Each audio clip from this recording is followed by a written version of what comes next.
Hello, Internet. This video is in response to someone I know writing me a letter inquiring about my atheism. I felt it was worthy of putting in video form, so here goes. In answer to your kindly posed question, yes, I have a Christian background and I am currently an atheist. I was raised as a Missouri Synod Lutheran. I became much more deeply invested in Christianity in 1997 at age 16, thanks to the writings of young Earth creationists, which initially helped me resolve my childhood issues with reconciling science and religion. As a zealous teenager, I read the Bible to find out what God was supposed to be like, and I investigated many issues concerning whether or not the Bible could be trusted as the authoritative word of a supreme God versus other worldviews and philosophies. Ever seeking deeper understanding, I converted to Eastern Orthodox Christianity in 2003 since it seemed like it had a more compelling authoritative church history than any version of Protestantism, Catholicism, or non-denominationalism that I had been aware of previously. Eastern Orthodoxy appealed to me in that they seemed to have a much richer tradition of practical spiritual advice based on the lives of their canonized saints and long-standing, supposedly authoritative commentary on difficult Bible issues. However, the transition between Protestantism and Eastern Orthodoxy left me with deep critical issues concerning the ultimate justifications for either. As I conceived of things, each general camp was poised to delegitimize the other without any real means of anyone coming out on top. How could one just trust human traditions? Protestants were right to answer that, or to question that. But then again, how is the Bible itself and its transmission down to us not just another potentially untrustworthy human tradition? Eastern Orthodoxy was correct to point out that Protestants were still trusting human tradition in any event. I felt like Wile E. Coyote looking down after having run off of a cliff.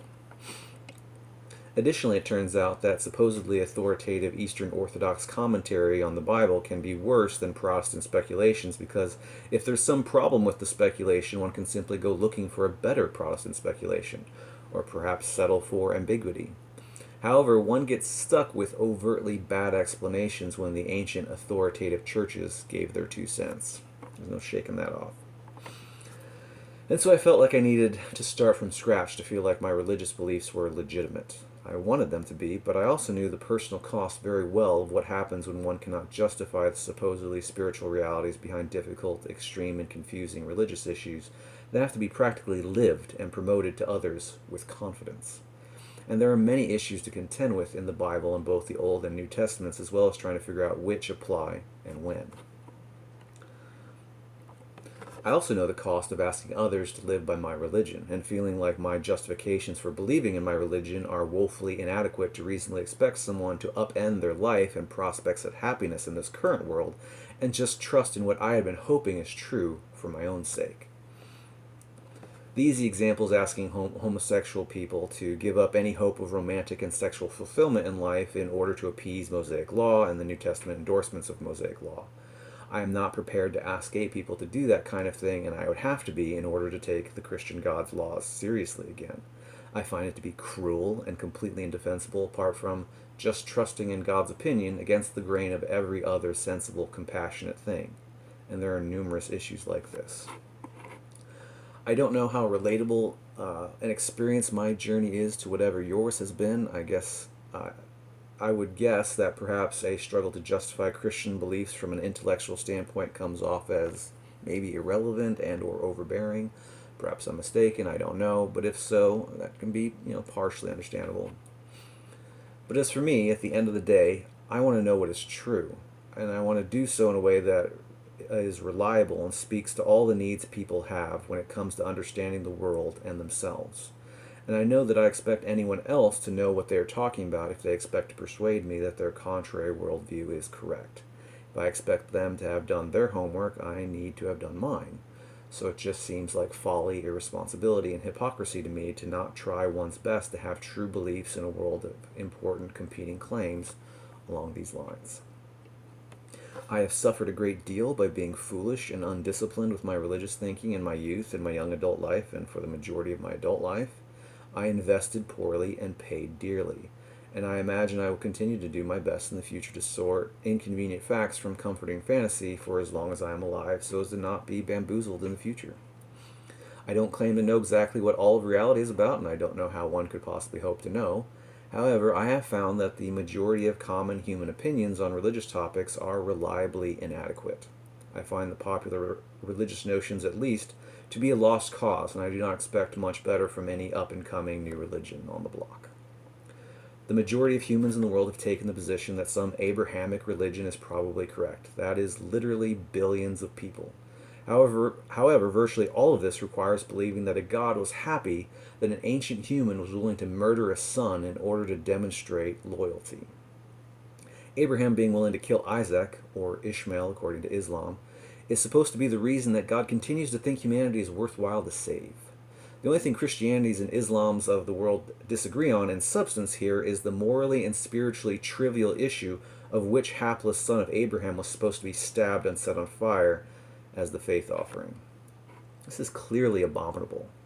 In the modern world, if someone believes a good God is asking them to murder their children, we take their children away and have the afflicted parent committed to a mental institution.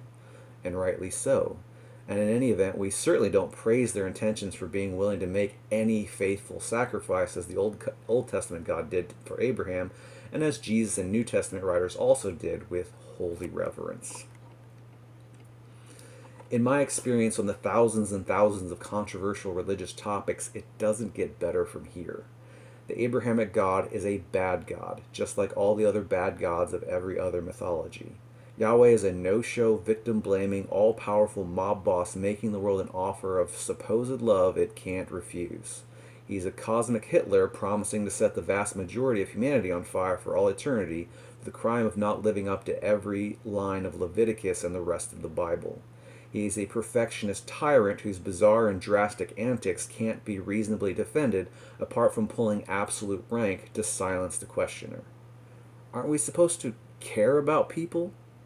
Or are we content to throw everyone under the bus as long as maybe we secure our own salvation under the unnerving wing of a cosmic gangster? Everyone should have to admit that perfect gods only make perfect creations, which absolutely should never ever be able to become imperfect for any reason.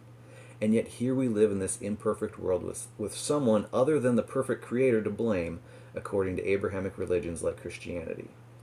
And with most humans supposedly destined to be eternal hell fodder as the New Testament claims. This is not a love story, it's one of pure horror. This God largely has a good reputation by mostly not showing up and letting people collectively and individually fill in the desperate blanks however they prefer. Why do you, I'm assuming, have a positive view of the Abraham and Isaac story? Is it because it really is a moving lesson on faith? Or is it because a real God hasn't shown up and asked anyone to murder their children in a few thousand years? Do people have a positive view of hell because it really is an understandable exercise of eternal justice for just a few bad apples? Or is it because a real God hasn't shown up and asked anyone to throw the switch on setting an uncomfortably large number of ordinary family, friends, and fellow country people on fire before their very eyes, if few are going to be saved? I find that most Christians just don't really ask these obvious questions or don't take them as seriously as any genuinely concerned person really ought to. And I don't respect that. I'm sorry.